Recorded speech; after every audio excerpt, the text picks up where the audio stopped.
Alright, I just filmed this whole video. Or I just did this whole video and I wasn't recording. So that's fun. That'll be the third time, because the first time I was too tired and it was kind of a boring video. But I'm going to try and do it again. I'm going to push through it. Oh, God.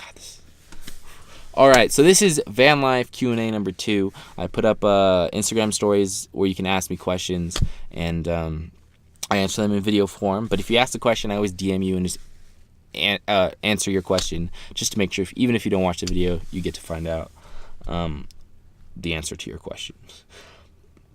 All right.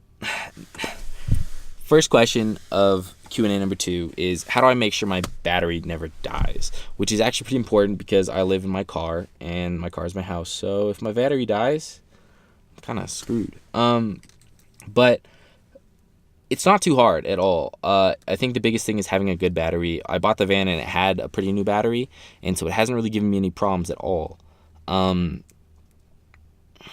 Yeah, if you have like a 10-year-old battery, that might be a problem, especially in this cold. But other than that, I try not to use stuff when the car is not running or whatnot. So all these lights, for example, they're all battery powered. Not my battery, but like AAA, AA, or something like that. I don't blast music or anything when I'm parked.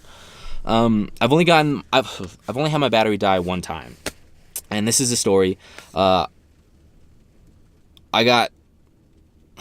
was one of the biggest weekends of snow. It snowed like 10 feet in 3 days, and I was trying to find a parking spot to go to sleep, and I got stuck on my way there. But luckily I was in a parking lot, and I was kind of in a different parking spot, and so it kind of worked out. And I just went to sleep, got up in the morning, dug it out for like 30 minutes, and then right after that I went right across the parking lot to a Starbucks to get a nice coffee, because I was so cold and so tired, and I just wanted like some little reward.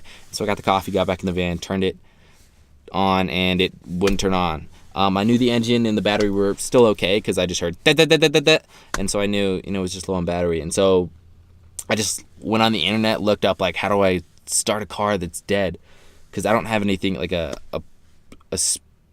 car jumper. So I found out that you could start it in neutral for some reason, and so I did that. And then I started neutral, turned over, great, put it in drive, and it died. I did that again, died. And then I did it, and I just left it on for a good 30 seconds or something, put it in drive, and then drove it around for about 10 minutes just to make sure the battery was sealed up. So, yeah, that's a big thing, too, is whenever I start my car, I always make sure to drive it afterwards, at least 5 minutes, to make sure I'm not starting it and then turning it off. Because starting it is one of the biggest uses of power for a battery, because it takes a lot.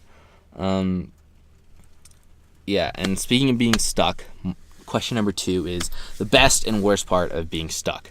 And the best was a hard question to answer, because there's not a lot of best. The whole thing kind of sucks. It's scary.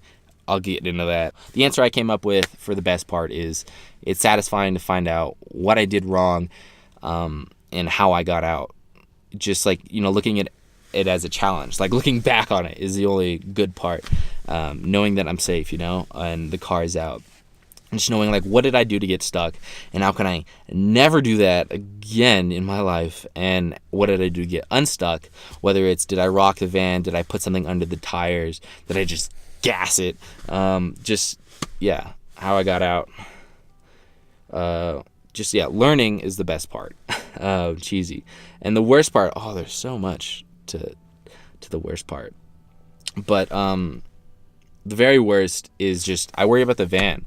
I worry about whether I'm stuck in the road and blocking other people, or whether I might get towed because I'm stuck in a weird spot. Usually I can't, though, because if I'm stuck, usually they can't get like a tow truck out to tow me. But the biggest thing is, I worry about breaking my van, whether it be the suspension, the tires, the engine, transmission, just doing damage to that and messing it all up. My biggest story of being stuck was actually like 3 days ago.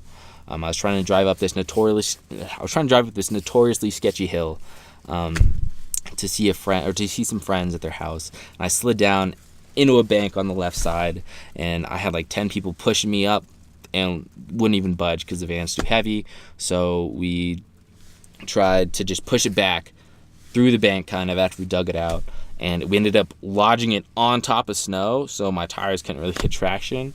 And yeah, we were messing with that thing from like 6 to 8 p.m. and then I gave up, went to sleep, came back the next morning, and my homie Nathan, who was the only one who helped me that day, thank God for him, helped me just jack up like each corner of the van, dig it out, and then clear the way, because when we looked under, we realized that the frame, the differential, the exhaust were all like on top of snow and were being blocked, so we couldn't push it over that, and even if we did, we might rip out something. So we just had to dig everything out, and I really appreciate that guy for helping me. It would have taken so long, and that took another 2 hours, maybe 3, and you know, got it unstuck.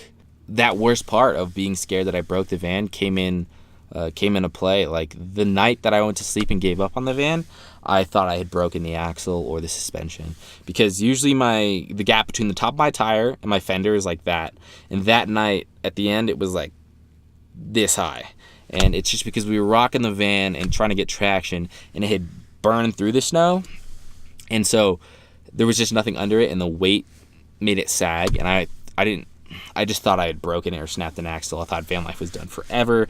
And so when I got out that morning, I was super stoked. Oh my God, I took the longest shower of my life. Legit probably almost cried. Didn't, but pretty close. And I hated snow for that entire day. Yeah, so it's really just, I don't want to break the van. It's always like a pain, and so I just try and really not get stuck. Question number 3 is, what do I do when I'm bored? And I don't get bored too often because I'm either at work or skiing, but let's say there's, I got a day off or the mountain's closed. What I'll do is I'll usually go to the gym, work out, or I'll go play basketball. Other than that, I'll go to the library, use their Wi-Fi. Library's got the fastest Wi-Fi in town. But the biggest thing is, especially on my days off when it's good weather, I try to go around and explore the areas around where I live. And I live in a beautiful place of Mammoth Lakes, and there's all these lakes, hot springs, forests, and just beautiful views. And so I try to do that, and that pushes me to make content, whether it be taking photography, whether it be taking photos, videos, or like just flying the drone around.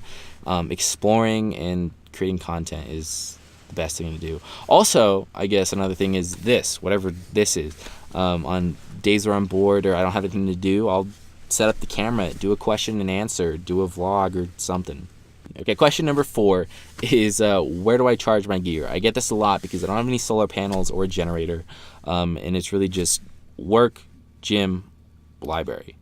So yeah, I'll be like one guy at the library with 8 different things plugged in: laptop, phone, headphones, drone batteries, camera batteries, my portable battery. Yeah, that's another thing, is I have a little portable battery so that like if I ever need to charge my phone or something, and if it's low at night, I can do that and don't have to worry about my phone dying, because that's my alarm for work or whatever, emergency calls. Yeah, I keep forgetting what number I'm on. 1, 2, 3, 4, 5. Numero 5, cinco. Shower situation. I already answered this, so I'm not going to go too deep into it. I have a gym membership. A lot of people think I don't shower.